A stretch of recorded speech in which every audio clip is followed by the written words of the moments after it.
think we have a lot in common in terms of what we believe in. And we like the approach that Taiwan takes in terms of its working relationship with us. Can you tell us if you've had conversations with China or any plans for agreements with China? Recently, we've seen China or some countries in the Pacific changing their alliance from Taiwan to China. And I totally understand where they're coming from. I mean, at the end of the day, a leader is concerned about their people. Hello and welcome to Connected. I'm Divya Gopalan. The Marshall Islands is one of Taiwan's 12 remaining diplomatic allies. The country 6,000 kilometers away formalized relations in 1998 and has remained steadfast in its commitment to Taiwan. Now, despite its remote geography, its history has been shaped by foreign powers, and its economy is closely linked to that of the United States. But the islands have suffered long and troubled periods of colonization, U.S. nuclear tests, and are now facing an existential crisis with climate change. To understand the geopolitical importance of the Marshall Islands and the challenges it faces, we had the privilege of speaking with the country's president, Hilda Heine, here in Taipei. I began by asking her about Majuro-Taipei ties. The Marshall Islands has had a relation with Taiwan for 26 years now. And it's been a great relationship. We've built a lot of partnerships on many fronts. But I think it's important to look at the next level. And this is where I believe the next administration, we can go a step higher in terms of our relationship and doing more together in many different areas that we've never tried before. Can you give us an example of some of those areas? Yeah, for example, right now we're having issues with air transportation. And so we're hoping to talk to the new government about perhaps establishing some connectivity, air connectivity between Taiwan and the Marshall Islands and all the way to Hawaii. That's where we're having issues with our connectivity with Hawaii, which is the gateway for us to get outside the country. So having air service between between Taiwan, maybe going through Guam and the Federated States of Micronesia and the Marshall Islands go up to Hawaii. United is the only air service between Marshall Islands and the U.S. And recently, their rates have gone, twice as much as before the pandemic. So it's impossible to travel between the two countries. So we're looking at ways to ease that. How would you describe your relationship with Taiwan? I would describe it as very productive. I think we have a lot in common in terms of what we believe in. And we like the approach that Taiwan takes in terms of its working relationship with us. It's a smaller country, and I believe that we have more in common. Of course, we go back as indigenous people with a common heritage with the Austronesian culture. So there are some commonalities that we have, and so we've built on those commonalities to work forward.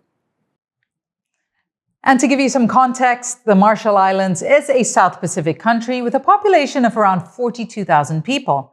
It consists of approximately 181 square kilometers of land, spread over 1.9 million square kilometers of ocean just north of the equator.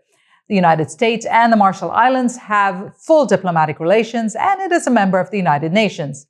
Marshallese citizens may in fact work and study in the United States without a visa, and they joined the U.S. military at a rate higher than any U.S. state. The Marshall Islands GDP is mainly made up of U.S. payments under the terms of the Compact of Free Association. The Army garrison on Kwajalein Atoll is the number 2 employer in the country. Well, as you know, we've had this Compact of Free Association with the United States for the last, more than this last one that just ended was for 20 years. And in there is economic provision that provide budget support for the government operation.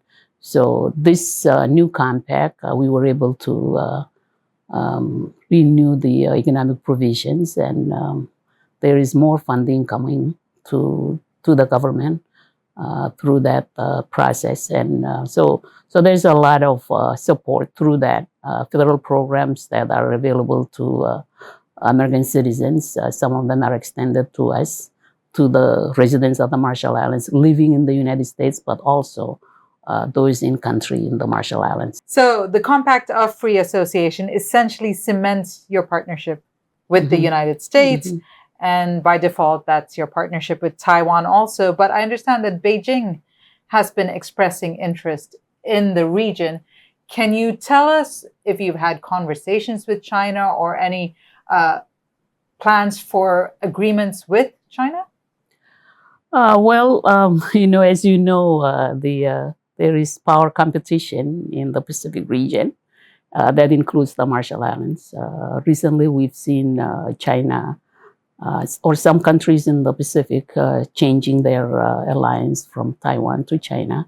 And I totally understand where they're coming from. I mean, at the end of the day, a leader is concerned about their people and economic prosperity for their people. So there is that issue. If there is poverty, you're not able to develop your country as much or as fast as you want. People look for support from donor partners, and this is where China comes in. And of course, United States and other countries are also trying to get support from the Pacific region, and they have some of that as well. But China has been very aggressive, and that's where we're seeing many of our Pacific Island countries changing their alliance. We have seen that happening in the Marshall Islands as well. But for the moment, I can assure the government and people of Taiwan that the Marshall Islands is strongly in the relationship with Taiwan, and our partnership with them is more than just economic support. We believe in democracy, in the rule of law, and what we witnessed, the transition of power the other day, is an example of what happens in a democratic society, and that's what this is all about. We believe in that same free election. People making a decision on what their government should be. That's the way it should be. President Hilda Heine previously served from 2016 to 2020 and is now back in office for a second term. She made history as the first person from the Marshall Islands to earn a doctorate degree, and she also holds the distinction of being the first female president of any Micronesian country and only the fourth woman to serve as a head of government for an independent nation in Oceania. I asked what drove her to run for the presidency again in the elections this year. Well, I mean, the 4 years is not a long time, especially if you're wishing to make changes and bring about development. 4 years is really short. And unfortunately, our party didn't win to come back the second time around. So, in my case, I ran and continue as senator in our parliament, but not a member of the government. So obviously, we were interested in starting or continuing some of the projects that we've started. So that's why we wanted to come back. And, speaking of projects, one of the projects we had in 2019 was starting a track and field that was funded by a soft loan from the government of Taiwan. So now in June, currently the track and field is completed. So that enables the Marshall Islands to host the Micronesian Games that starts in June. So that's the kind of project that we started and we want to see completed. We've had a number of those types of projects that we've started, and there's more to do. In a country like Marshall Islands, we're still at the very beginning stages. So lots need to happen. Going back to your country and your country's survival, economically too, it's in a very tough position. Most of your country's income comes from lease and aid payments from the US. what other industries are you hoping to develop, or you're hoping to get help from places like Taiwan or other Mhm. cooperations? Currently, we're uh, one of our revenue sources is from fisheries. Unfortunately, that is also being impacted by the climate change, because as the water gets, the ocean gets warmer, our fishes are moving eastward. And so that would eventually impact us. For now, that's one of our biggest source of revenue. We get about a third of our budget coming from selling of license for fishing vessels from Taiwan, from Japan, from Korea. They all come and fish in our waters because those are some of the most productive ocean for fishing in the Pacific. So we get a lot of that. We haven't even begun to do other explore selling of other marine resources. We've only just been doing tuna, but we want to eventually be able to do the whole gamut of the fishing industry, from catching the fish to making canned tuna and selling it and marketing it. Right now, we're only doing a portion of that, and yet we're reaping quite a bit from selling of fishing licenses to the United States. We have a tuna treaty with the United States that brings in about 60 million for the Pacific region, and that's not a lot when you divide it among all of the countries, but it's a beginning of getting some revenues from the ocean, or from the marine. So this is where I have to bring it back to China, one of the biggest consumers of seafood, which among other things has a lot of interest in fishing in the South Pacific and the region around. Have you seen investment from China, or are you looking at investment from China in your fisheries, or even perhaps on the islands itself? I cannot say that we're looking specifically for investment from China in the fishing industry. I think we have adequate revenue source and relationship with the countries that are our allies that come and fish in our water. There's plenty to do there. So we haven't seek out China in terms of fishery development. Right now, we're looking to Japan, to Taiwan, to Korea, and to other countries in that respect. The Marshall Islands came under American control following World War II. The Bikini Atoll, a necklace of 23 islands surrounding a 600 square kilometer lagoon, was strategically selected for the US's nuclear bomb testing program.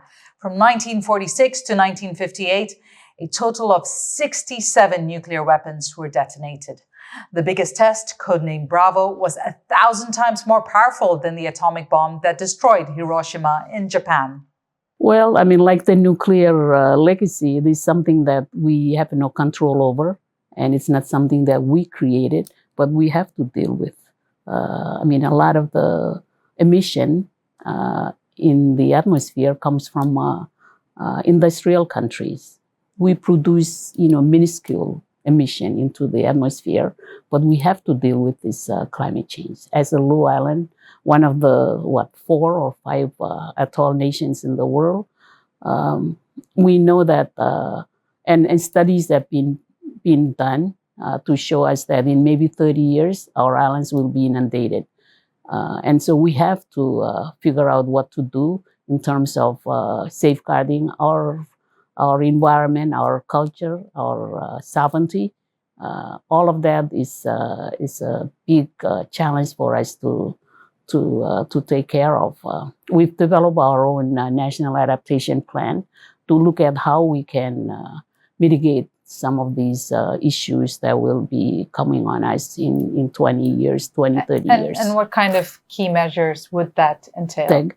Well, that would entail maybe elevating some of our islands, which will cost a lot of money.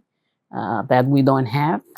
And this is something that we're starting to look at how we can raise the funds that are necessary.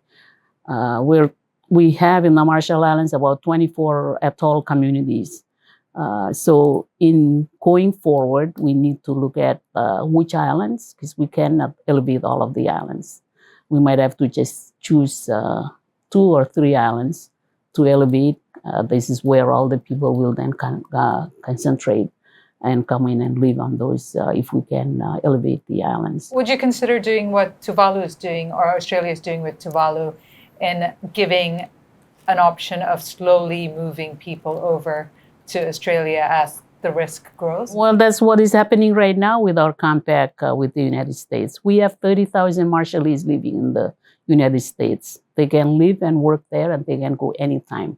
There is no requirement for visa, and so people make their own choice. Many people have they've made the selection, the decision that it's better for their families to move and live and work in the U.S. And that's currently happening, and it will continue to happen.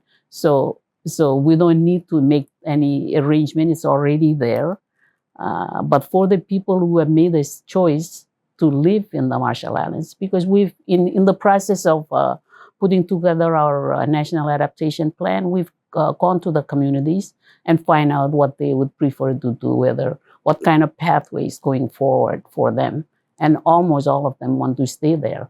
They don't want to leave, but we're concerned about losing our own culture, losing our own language, and losing our own sovereignty as a country. And so this is important for us to make sure that it's there. And as long as we can make the environment livable, I think that's what we're trying to make. People can go and come back as they please. Let's talk a little bit about life on the Marshall Islands. They're beautiful islands, but there are a number of challenges, including access to fresh water. We talked about the rising sea levels. What are the biggest challenges you see right now, aside from the climate-related ones that we spoke about? Well, the climate-related ones affect not only marine resources. Our source of protein is the only source of protein comes from our fishes in the sea, because most of the other meat is imported from the U.S. So when you talk about climate change, you're not only talking about that, but also drought that impacts our source of water. Most of our water is caught from rain. When it rains, we have catchment. We catch the water, and that's what we have for drinking water, other than what we're importing in terms of bottled water and things like that. Given the dispersed nature of the Marshall Islands, can you tell us how that's impacting access to education? Especially, as you said, that one of the key things for the future of the Marshall Islands is education. The young people staying on the Marshall Islands.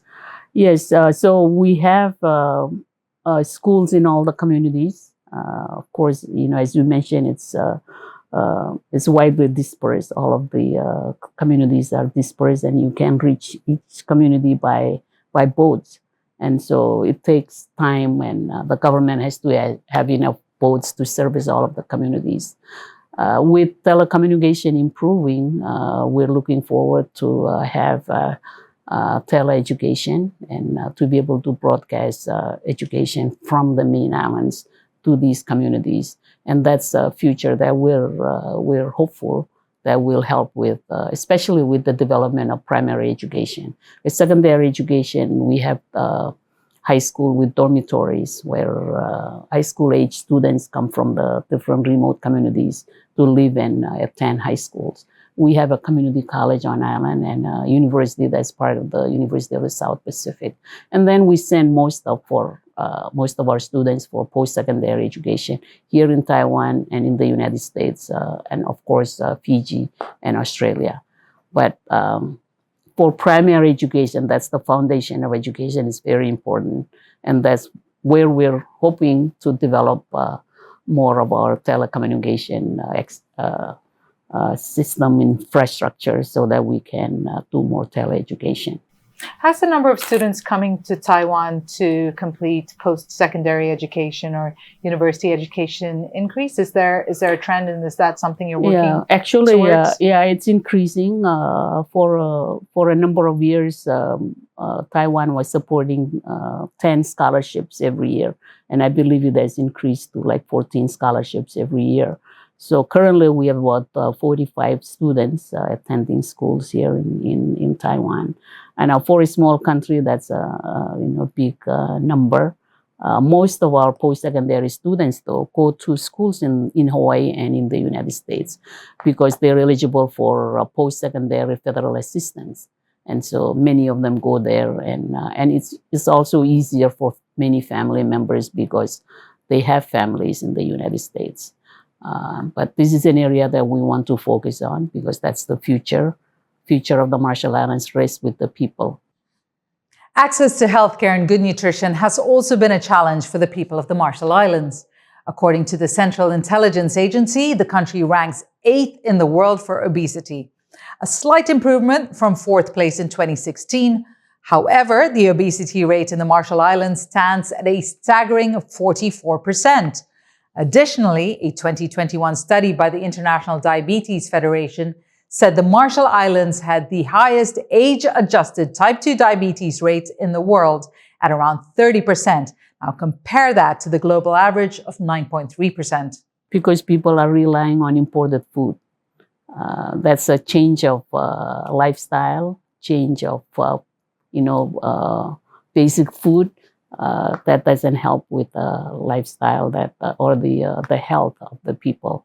And this is one of the impact that we see from the nuclear testing program. When people move from their home islands, they have to then find other sources of food, and usually it's the processed food that is available in the stores. So are you looking for cooperations with Taiwan with regard to the health? Actually, we do have cooperation, and we do have a Taiwan Health Center that has been set up in our hospital, where we get, on a regular basis, we get specialists from the hospitals here that come and spend a month to provide different types of healthcare assistance to our people. And not only that, but we're focusing on improving nutrition. Vegetables is one of the areas that Taiwan is helping us to grow vegetables, and we have to do a lot to change the diet of the people so that they enjoy eating vegetables and also exercise. So we have a lot to do there. It's been a challenge, and we realize that, and we're working on it. And what more would you like to see from Taiwan? Yes, well, we talk about education, so we want to hopefully focus more there. And it's not just education and then send the people back, but we'd like to have more internship, perhaps, workplace opportunities for our young people. Not to work for a long time, but to work for maybe a couple of years after they graduate from high school to get a different kind of work ethics. I think this is an area that need attention as far as our workforce is concerned. So I would like to get that kind of different culture in the workplace introduced to our young people, so they bring that back to our workplace and help improve attendance and many other aspects of the workplace. So this is one area we hope to talk to our partners here. We want to also do more trading, exchange of products. We don't have a lot of products, but we have anything some. In particular? Well, I mean, we have a lot of handicrafts that we would like to promote. We're beginning to do some small. Tuna is one. Right now, I think most of our tuna go to Thailand for canning. We'd like to do more, perhaps, with sashimi grade tuna coming here or go to Japan. So we need to do a lot of work there as well. Of course, on our end, we need to do that. But it's important for us to cultivate those in addition to just getting our fair share from our agreements with the different countries that we partner with.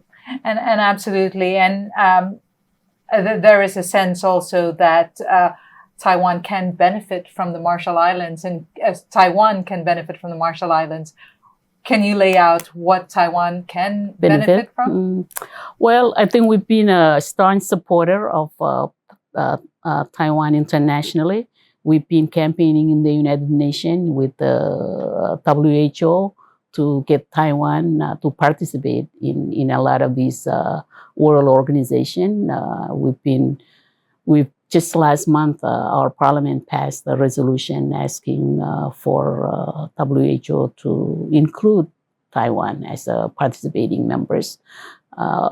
Over the course of the partnership period, we've realized that Taiwan has a lot to offer in the field of health. During the COVID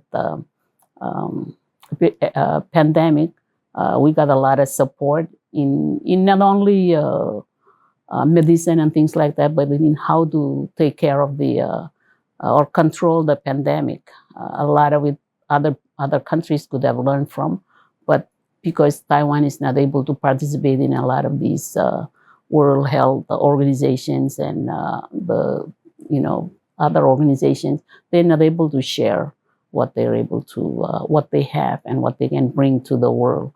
So it's so unfair, and so for us, this is something that we can contribute. There are maybe others. For now, I would think that our advocacy is strong, and it can help Taiwan in terms of the world knowing and understanding the capabilities that are here. That was the president of the Marshall Islands, Hilda Heine, speaking to us in Taipei. For our viewers everywhere, it has been good to have your company. If you've enjoyed today's episode or have anything you'd like to add to the dialogue, do join the conversation on our social media. And remember, stay informed, stay engaged, and stay connected.